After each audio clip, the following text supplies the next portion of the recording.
आज जो हिजाब के ऊपर फैसला आया वो बहुत ही डिसअपॉइंटिंग था, बहुत ही सैडनिंग था, क्योंकि एक तरफ से हम विमेन्स राइट्स की बात करते हैं, विमेन्स एम्पावरमेंट की बात करते हैं, हम कहते हैं कि जो औरतें हैं उनको जिस तरह पहनावा ठीक लगे उनको इजाजत मिले, जो काम करना चाहें उनको करने दिया जाए। न यहाँ पे उनको पढ़ने दिया जा रहा है और न ही उनको वो पहनने का हक दिया जा रहा है जो वो पहनना चाहती हैं। किसी ने उनके ऊपर ये इम्पोज नहीं किया है। ये बात सही है कि कुरान और हदीस में ये जायज है, पहनना है, कवर करना है आपको अपना सर और अपनी बॉडी।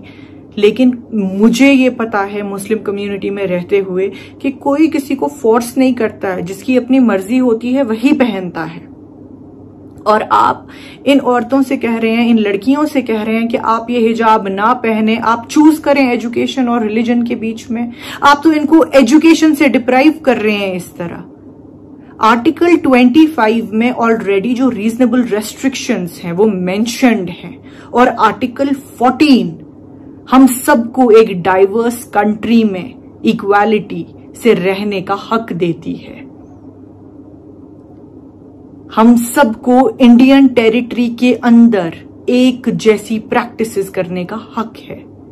या तो मुझे आप कहिए कि ये औरतें जो हैं ये इंडियन टेरिटरी में नहीं रहती हैं, कहीं और रहती हैं, इनके लिए हम और कानून बनाएं। और भी बहुत सारे जो हैं रिलीजियस तरीके वो अपनाए जाते हैं स्कूल्स में, कॉलेजेस में, टर्बन्स हो या तिलक हो या वो हैंड बैंड्स भी होते हैं, वो धागा जैसा जो पहनते हैं।